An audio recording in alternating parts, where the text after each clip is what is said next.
صلو علی الحبیب صلی اللہ تعالیٰ علی محمد صلی اللہ تعالیٰ علیہ وآلہ وسلم۔ حضرت سیدنا شیبان بن حسن رضی اللہ تعالیٰ عنہ کا بیان ہے کہ میرے والد محترم اور عبد الواحد بن زید جہاد کے ارادے سے ایک لشکر کے ہمراہ روانہ ہوئے۔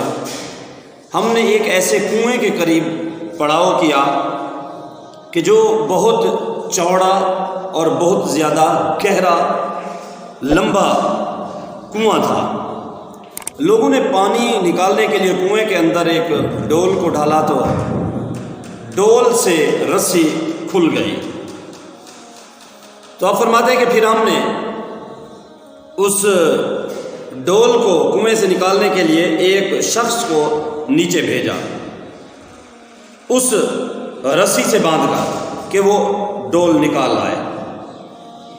جب وہ کنویں میں اترا تو اسے ایک درد بھری آواز آنے لگی۔ ایسا لگتا تھا کہ جیسے کوئی بہت زیادہ تکلیف اور شدید قسم کے مرض میں مبتلا ہو، اس کے کراہنے کی آواز اس طرح وہ کراہ رہا تھا، کراہنے کی اس کی آواز اتنی درد بھری تھی کہ اسے لگ رہا تھا کہ کوئی سخت مصیبت میں اذیت میں مبتلا ہے۔ آواز یہ سن کر وہ شخص جس کو رسی سے باندھ کر ڈول نکالنے کے لیے بھیجا گیا تھا وہ باہر آیا اور اس نے آ کر اپنے ہمراہیوں سے کہا، اپنے ساتھ والے رفقا سے، کہ کیا تم نے بھی وہ درد بھری آواز سنی جو آواز میں نے سنی؟ لوگوں نے کہا ہاں ہم نے بھی وہ آواز سنی۔ پھر وہ لوہے کی ایک سلاخ لے کر اس کنویں میں داخل ہوا تاکہ اس اذیت میں مبتلا شخص کی مدد کی جائے۔ جب وہ پانی کی سطح کے قریب پہنچا تو ایک شخص تختے کے اوپر بیٹھا ہوا تھا اور اس نے پکار کر کہا کہ تو جن ہے یا انسان؟ تو اس شخص نے کہا کہ میں انسان ہوں، میں کوئی جن نہیں ہوں۔ پوچھا کہاں کا رہنے والا ہے؟ اس نے کہا کہ میں انطاکیہ شہر کا رہنے والا ہوں، قرض ادا نہ کرنے کے جرم میں انتقال کے بعد مجھے اس کنویں کے اندر قید کر دیا ہے۔ میرے پیچھے انطاکیہ میں رہ جانے والے میری اولاد ہے، میرے بچے ہیں، اگر تم سے ہو سکے تو میری مدد کرو، تم ان سے کہو کہ وہ میری طرف سے قرض ادا کر دیں تاکہ مجھ سے یہ قید کا سلسلہ ختم ہو جائے۔ وہ شخص کنویں سے باہر آیا اور اس نے کہا کہ سب سے پہلے ایک کام کرتے ہیں، جو پرابلم ہے، جو مسئلہ ہے، اس کو حل کرتے ہیں، اس کے بعد پھر جہاد کے لیے روانہ ہوں گے۔ اس نے بتایا کہ اس طرح کا معاملہ ہے، بندہ فوت ہو گیا ہے لیکن پیچھے اس کا قرض رہ گیا ہے، تو اب جب تک قرض کی ادائیگی نہیں ہوگی اس سے غیبی کنویں سے اس کا چھٹکارا نہیں ہوگا۔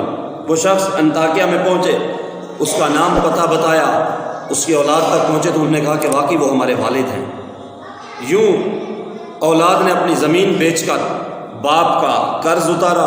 جب وہ لوگ پھر شیبان بن حسن اور آپ کے رفقا اس مقام تک پہنچے جہاں پر انہوں نے وہ کنواں دیکھا تھا، پایا تھا، جب وہاں پہنچے تو وہ کنواں وہاں پر موجود ہی نہیں تھا۔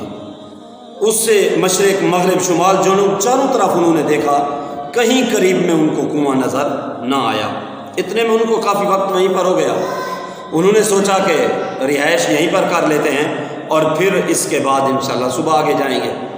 جب وہ رات کو وہاں سوئے تو انہوں نے خواب میں دیکھا اسی شخص کو اور وہ ان کا بہت شکریہ ادا کرتے ہوئے اس نے کہا کہ اے راہ خدا کے مسافر، اللہ عز و جل تمہیں اچھی جزائے خیر عطا فرمائے۔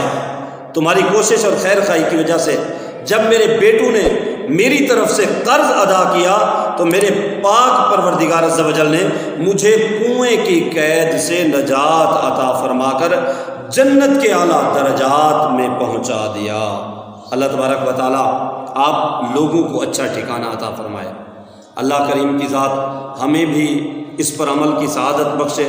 اس سے پتہ چلتا ہے کہ ہم اپنی زندگی میں ہی اپنا قرض پورا کر کے جائیں، اور اگر پیچھے رہ گئے ہیں تو ہماری اولاد کا حق ہے کہ اس قرض کو پورا ادا کریں۔ یاد رکھیے یہ غیبی کنواں اور غیبی کنویں کی قید یہ سزا کی نشانی ہے۔ تو ہم بھی ہمارے رشتہ دار عزیز و اقارب جو کوئی اس جہان فانی سے رخصت ہو گئے، ہمارے اوپر بھی لازم ہے کہ ہم ان کی طرف سے قرض ادا کریں۔ وما علیہ الا البلاغ۔